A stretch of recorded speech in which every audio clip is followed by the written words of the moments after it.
Nizamabad police commissionerate పరిధిలో July నెలలో 1708 drunk and drive కేసులు నమోదయ్యాయి. వీటిలో 966 మంది నిందితులపై ఛార్జ్ షీట్లు దాఖలు చేయగా వారంతా నేరాన్ని ఒప్పుకున్నారు. 77 కేసుల్లో జైలు శిక్ష విధించగా మిగిలిన వారికి జరిమానాలు విధించినట్లు police commissioner P Sai Chaitanya తెలిపారు. అనర్హతపై 3 నెలల్లో స్పీకర్ నిర్ణయం తీసుకోవాలని ఇటీవల సుప్రీంకోర్టు ఆదేశించిన విషయం తెలిసిందే. ఈ నేపథ్యంలో న్యాయ నిపుణుల సలహా మేరకు స్పీకర్ 10 మంది ఎమ్మెల్యేలకు నోటీసులు ఛార్జ్ చేయాలని నిర్ణయం తీసుకున్నట్లు తెలుస్తోంది. నిజామాబాద్ జిల్లా దర్పల్లి మండలం కమలాపూర్ గ్రామానికి చెందిన పఠాన్ సద్దాం తాగిన మత్తులో తరచూ 100 నంబర్కి ఫోన్ చేసి దుర్వినియోగం చేసినందుకు స్పెషల్ జ్యుడిషియల్ 2వ క్లాస్ మెజిస్ట్రేట్ నిజామాబాద్ అతనికి 2 రోజుల జైలు శిక్ష విధించారు.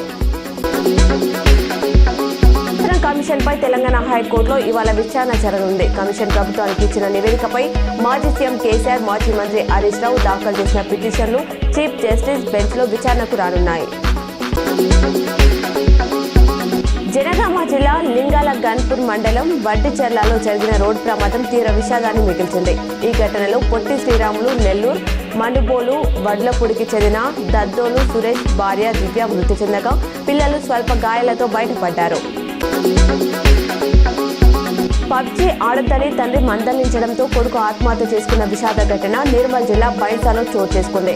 హైదరాబాద్ కు చెందిన బేటి సంతోష్ కుటుంబం బైన్సాకు వలస వెళ్లి చిరు వ్యాపారం చేసుకుంటున్నారు. ఆయన కుమారుడు రిషేంద్ర పబ్జీకి బానిసయ్యాడు. పబ్జీ ఆడొద్దని తండ్రి మందలించడంతో మనస్తాపం చెంది ఇంట్లో ఎవరు లేని సమయంలో ఉరివేసుకుని ఆత్మహత్య చేసుకున్నాడు.